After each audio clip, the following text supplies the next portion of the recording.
Hold on, Rolly, why don't we try to play this a little bit on the stealthy game, huh? I'm wearing a bright white cloak, and I am in full armor. All right. You're welcome to take the back door, Emmerin, but I'm not fooling anybody. Why don't Emmerin and I just take a peek first? See, there's a thinking lass. Fine.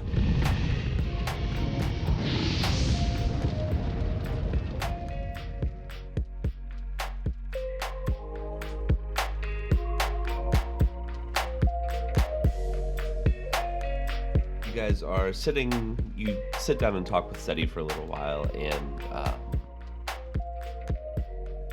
door flings open behind you. This small urchin boy comes running in and says, "We got a big fucking problem. What do you guys do?" I Who's he look at Look at Emmerin. I look at Emmerin. I look at Laya. No, who's he addressing? Seti, I'm guessing. Yeah, correct. Emmerin's just gonna get up, look at Seti, and be like, "All right, whatever it is, let's go." You see him kind of, he stands up and situates himself, and he looks at the boy and goes, "Are you going to tell me what's going on?" And the boy kind of goes,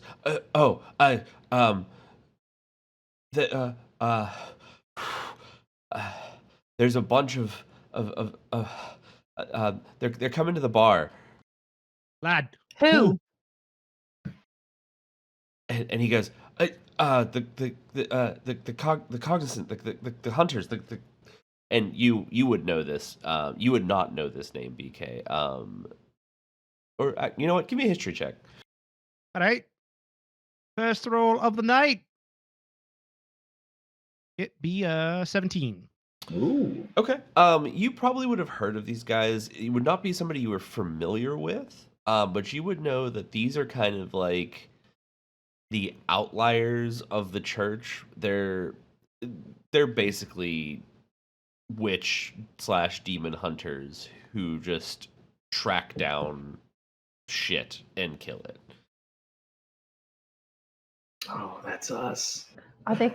And I'm gonna look at Emmerin. Are they coming for you? Maybe. Maybe don't go around referring to yourself as demon fucker. Maybe. It was a code name, Liar. It's not something everybody. Oh, subtle.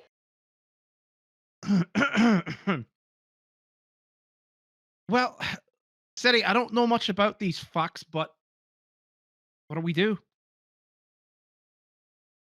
I'm sure if we engage them in negotiations and good faith, we'll only have Emmerin's to kill just 2 gonna or start shaking 3. his head like, not that kind of church, buddy. Well, come on, let's go show them some real old time religion. And the monotheists. The monotheists. People believe anything these days. You see, he kind of like, he looks back at you and looks at the boy and goes, "You said they're going to the bar." And the boy just kind of nods his head.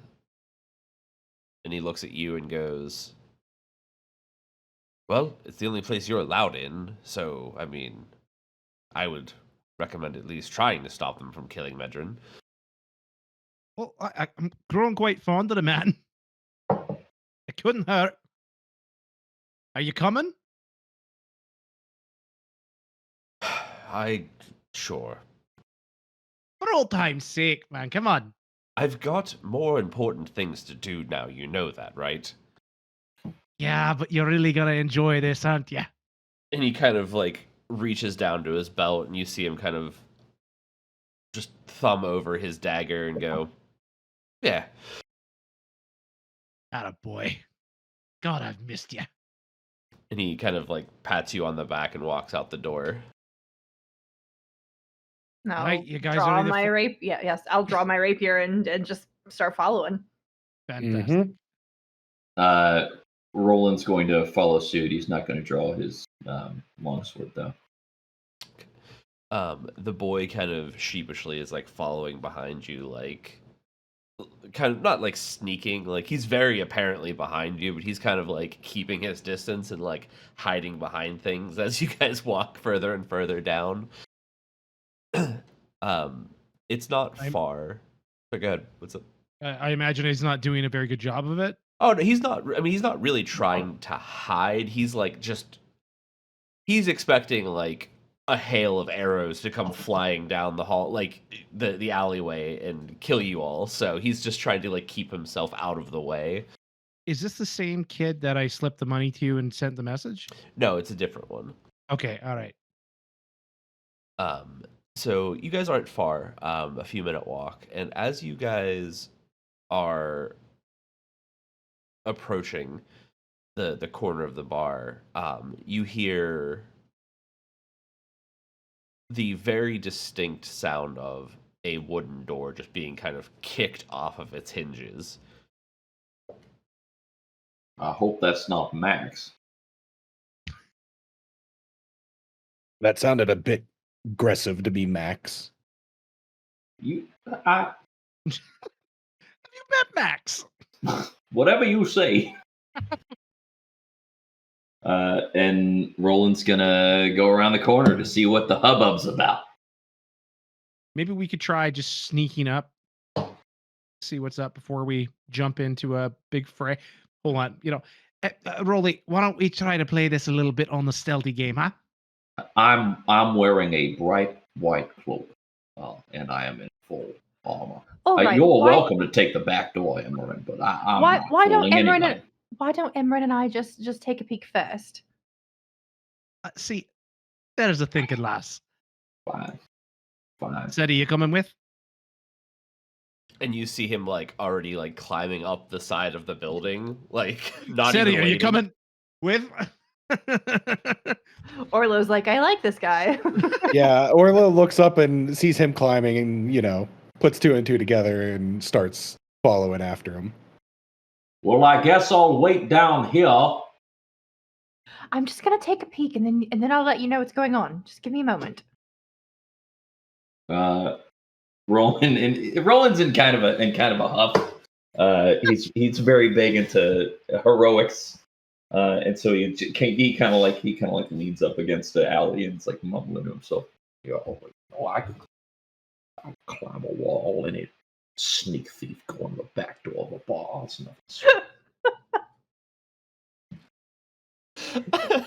nothing. Orlo, give me a acrobatics or athletics check. Emmerin and Laya, please give me stealth checks. Okay, we'll see how this goes. I was trying to decide before session if I wanted to use the D&D dice or my metal dice, and my practice rolls were all really bad. So we'll see how it goes. 23. Dirty 20. 13. Orlo, you are right up behind Seti. You can see where he's going. He's heading right up. There's a large open window on the second story that you assume either goes into the hallway or into the rooms that are up there. And you honestly kind of start behind him and then keep up with him, and then you can, if you want, kind of just overtake him and jump in the window with no problem. Yeah. Okay. And he kind of Yeah. looks at you as you go past, and he just shakes his head a little bit. He kind of adjusts himself as he's climbing. Emmerin and Laya, you guys are trying to go through the back of the bar, yes, is the plan? Yeah. So you guys, you're familiar with this bar, Emmerin. You know that the back door kind of goes in. Just there's a small storeroom that's back there. They don't keep a lot on hand, but it's usually open because that's where Medrin walks out and he pisses in the alley because he doesn't like to leave the bar. So he always leaves that door open in case he locks himself out. So you guys open the door and kind of start creeping in to the back of the bar. And as you kind of round the corner to be able to just get into the room, you see an arrow just kind of fly down the hallway and just stick in the wall right in front of you.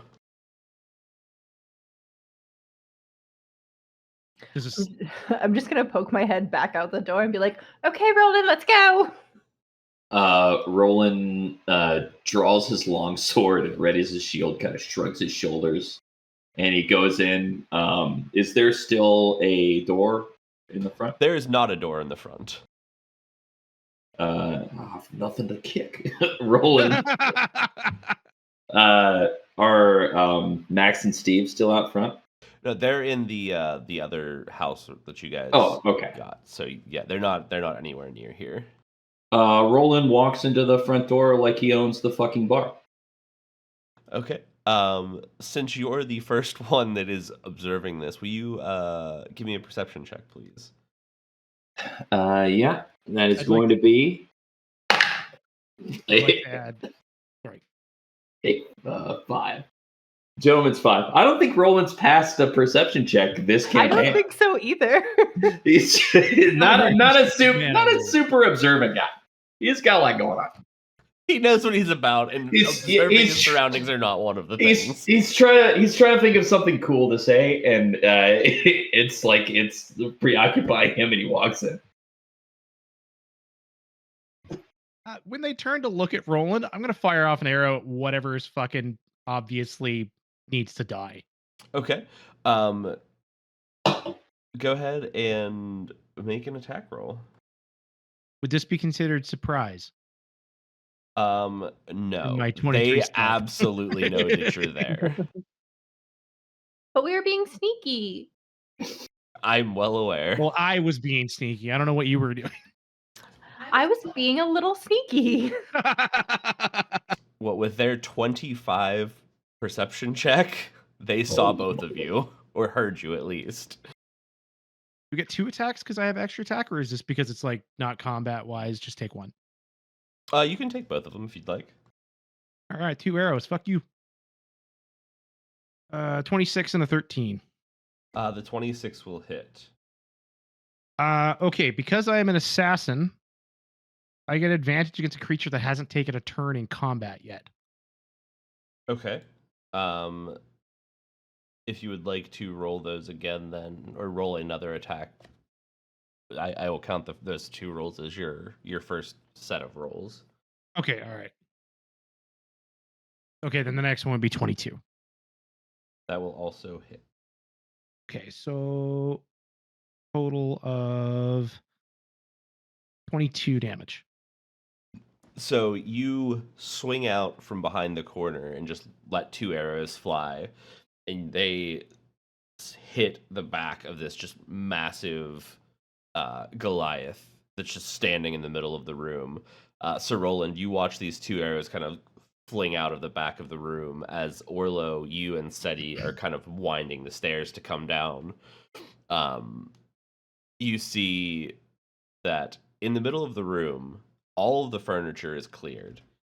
Basically, they just kind of pushed everything out of the way. Medrin is sitting in a chair, and there are 5 people other than you in this room. It's nice of them to prepare the battlefield for us like this. There is this large Goliath. There is a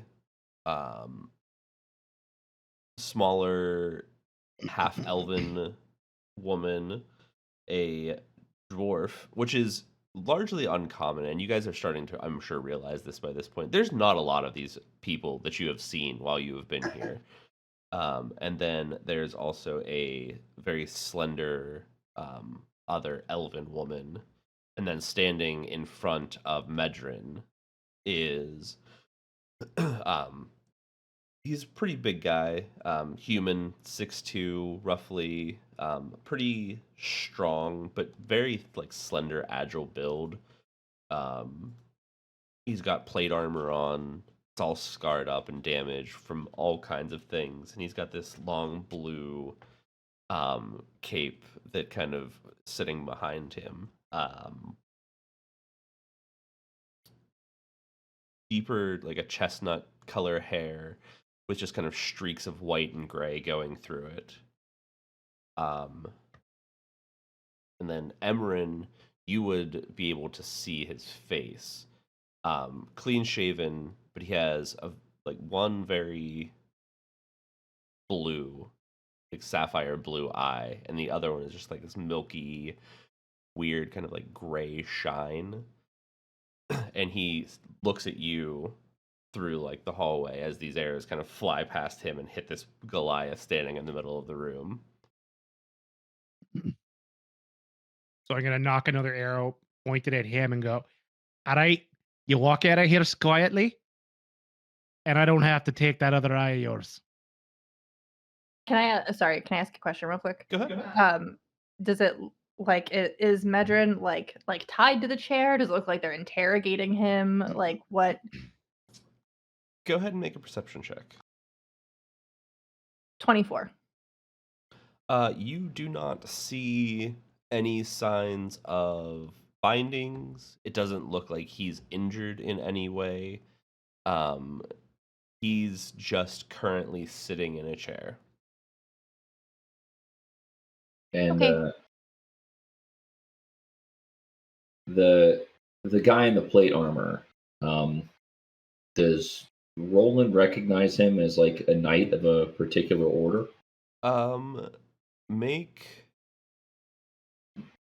Make a history check And then does or a religion check. I will do they do they see Orlo and Seti coming down? Their backs are all currently towards the two of you. Okay. Because this inside of the bar is set up as such. So if you're looking from the door where Roland is standing, on the left is the stairwell where you guys are coming down. On the right is where Emmerin and Laya are. And in front of Roland is where they're all standing, facing kind of towards the door or towards the back of the bar. I got an 11 religion. Okay. You, as you're kind of taking a look at him, you wouldn't recognize exactly who he serves in terms of like the archons, but the armor that he is wearing is inscribed with all types of different like religious texts and symbolisms and protections and things of that nature. So he seems like he may not be somebody that works for anyone in particular or serves anyone in particular.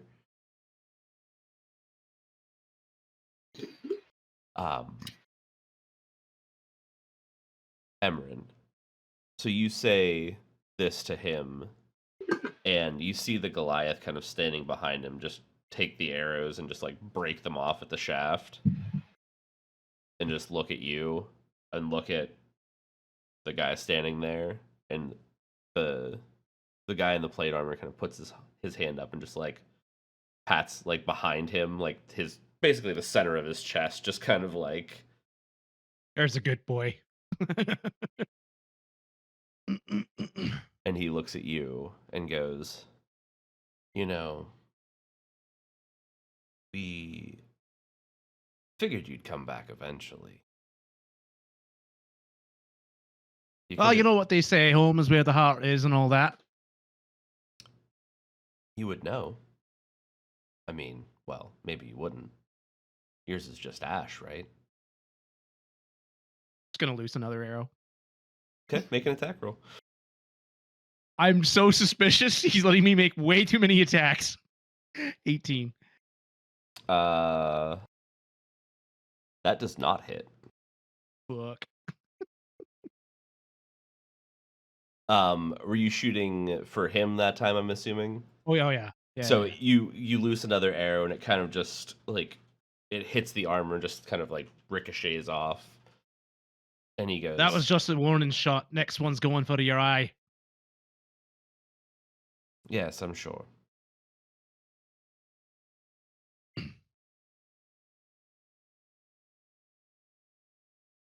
I would think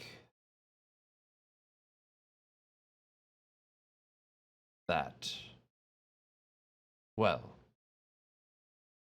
I suppose it's been a long time. I would expect you to at least kind of recognize me. I don't know that I'd recognize a gobshite who doesn't know how to shut his fucking mouth. Well, I did teach No, you as how I've to seen do it. most of it. Do I got any idea?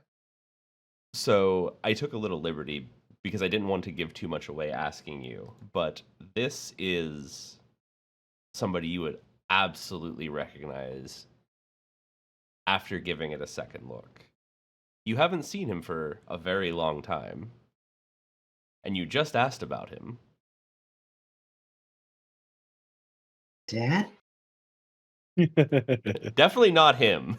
He's a little too Uncle. he's a little Is too it- not reanimated to be his dad. Is it your uncle? Yeah, that's what I'm thinking. He's gonna put the arrow down for a second. Dev? Did he have anything in particular that he would call you that anybody else wouldn't? Demon fucker. Demon fucker.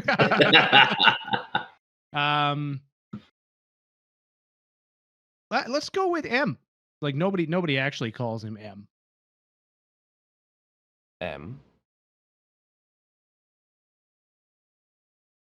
Are you fucking kidding me? Where have you been? I've been busy, boy.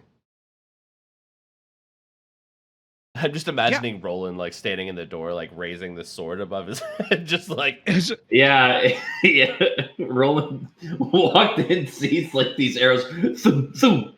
All right, okay. Emmerin's probably got it under control, and then the other arrow like bounces off this guy. Okay, well maybe I'm gonna have to go in, and now they're like, "Oh my god, you?" It's like, oh, all right. And then For the record, you're surrounded.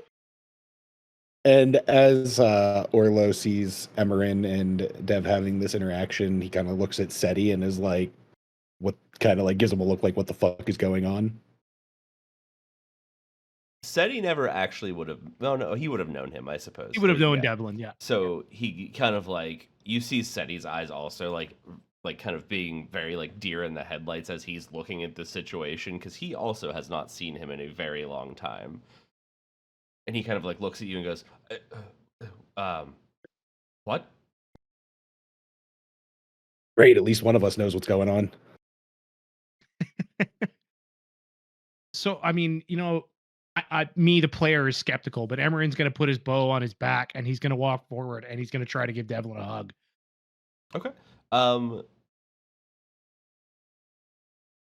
You step out from behind the the bar and the wall and walk out and walk into the open room and like kind of open your arms to give him a hug, and he looks you up and down for a second,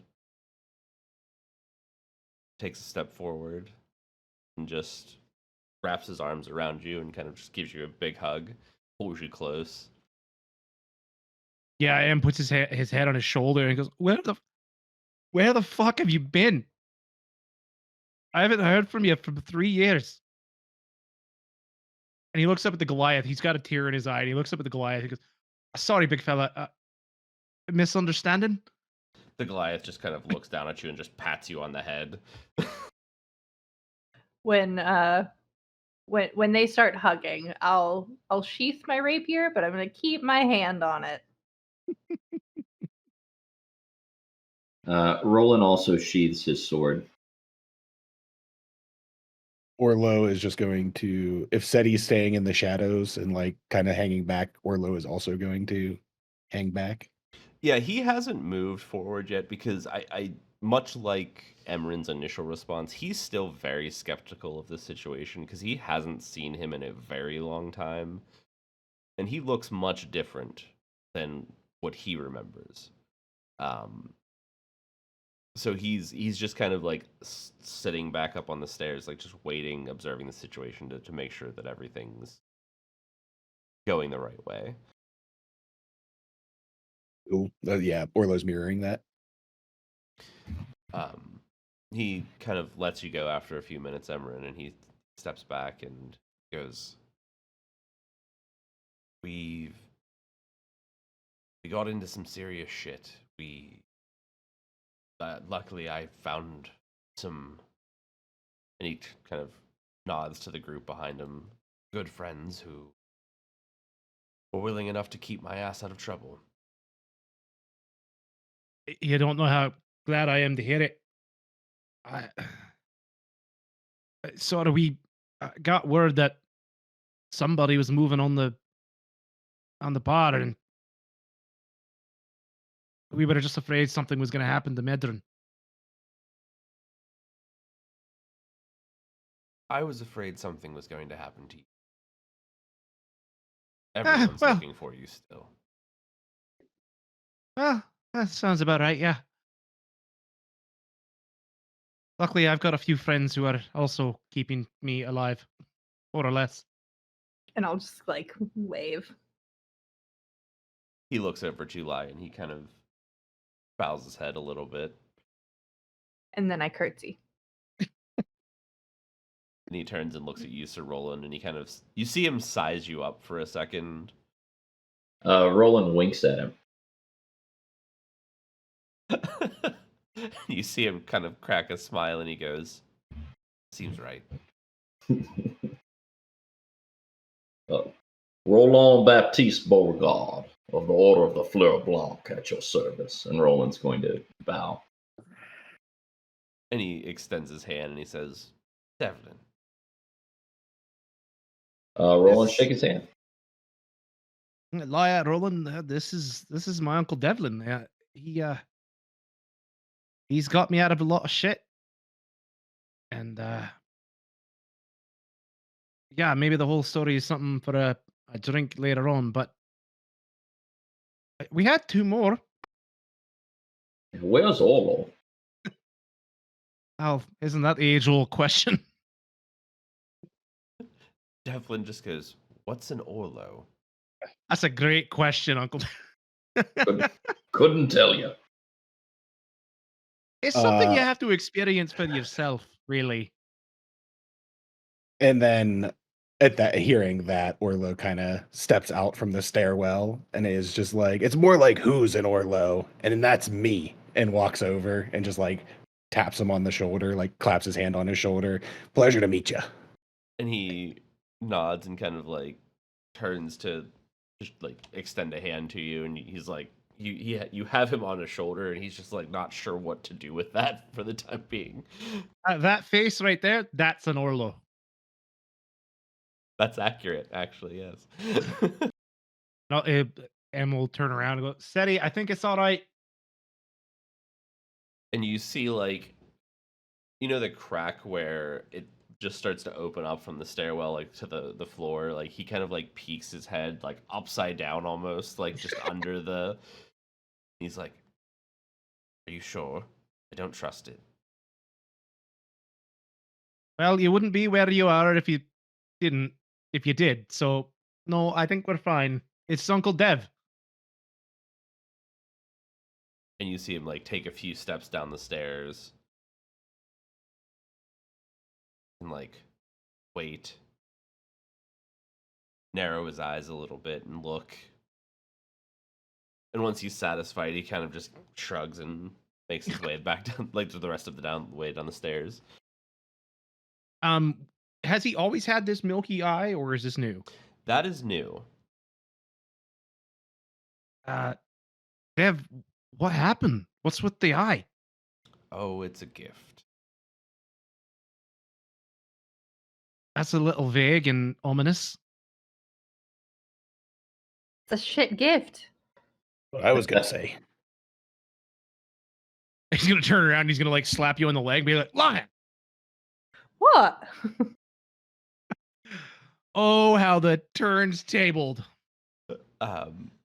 He looks at you and goes, "It has its uses. Dark places aren't so dark anymore." Still ominous and kind of vague, but that sounds pretty fucking cool.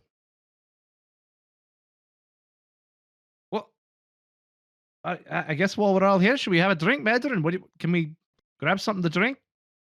Who are your friends? He stands up and he's grumbling. He's like, "Fix my fucking doors." Now, why did you remove the door? Before they when as soon as Medrin starts grumbling about the door, I'm gonna grab it and take it over and cast mending and try to fix it. That'll do it.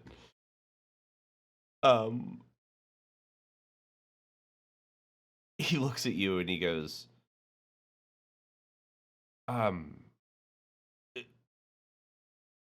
we don't ask a lot of questions and do a lot of knocking in my line of work. I just got a little carried away.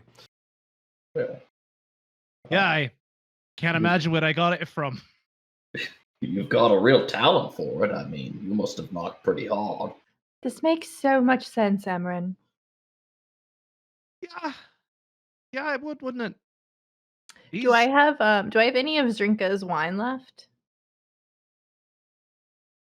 Yes. I will offer Dev some of the wine. This is the best wine in all of Capengale. She's not wrong. I haven't had better. Medrin is he sees you fix the door and he gives a nice nod and then just continues mumbling about how at least somebody does their fucking job around here, and it's nice to see somebody doing something. And and Devlin reaches over and he grabs the bottle from you and he smells it and throws it back, sits there for a second, and that is quite good. Medrin brings a few drinks over. Everybody kind of has reoriented the tables at least enough for them to sit down a little bit. And Devlin kind of just leans back on one of the tables and just keeps staring at you, Emmerin. And not in an ominous way or anything like that, but he hasn't stopped looking at you.